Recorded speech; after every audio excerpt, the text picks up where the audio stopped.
Hi అండి, welcome back to our channel. Today topic ఏంటంటే శనగల curry. ఈ శనగల కర్రీ చపాతీలోకైనా రోటీలోకైనా బాగుంటుంది. ప్రాసెస్లోకి వెళ్దామా. ముందుగా శనగలు తీసుకొని ఉడకబెట్టుకోవాలి.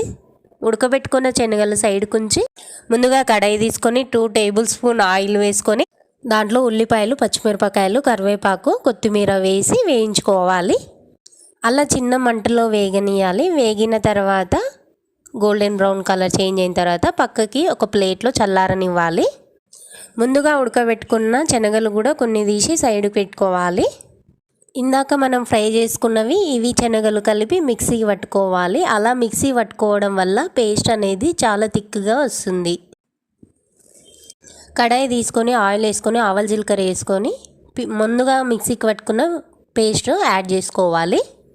దాంట్లో కొంచెం వాటర్ యాడ్ చేసుకొని మరగబెట్టుకోవాలి. మనం తీసుకున్న వాటర్ ఇంకిపోయేదాకా ఉంచాలి. తర్వాత పసుపు యాడ్ చేసుకోవాలి. తర్వాత కారం పొడి, జీలకర్ర పొడి యాడ్ చేసుకోవాలి. ఒకసారి నీట్గా కలియబెట్టుకొని ఒక 2 మినిట్స్ ఉంచాలి. ఉంచిన తర్వాత దాంట్లో 1 కప్పు వాటర్ దాకా వేసుకోవాలి. అలా వాటర్ వేసుకున్న తర్వాత ఒక లో ఫ్లేమ్లో 10 మినిట్స్ ఉంచాలి. కొంచెం సాల్ట్ యాడ్ చేసుకోవాలి. 10 మినిట్స్ తర్వాత మనకు ఆయిల్ అనేది సైడ్లో నుంచి వస్తుంది. తర్వాత కొత్తిమీర వేసుకోవాలి. మనం ఇందాక ఉడకబెట్టుకున్న శనగలు వేసుకోవాలి. వేసుకున్న తర్వాత ఒక 5 మినిట్స్ అలా ఉంచాలి. చాలా చక్కగా కుదిరింది కర్రీ.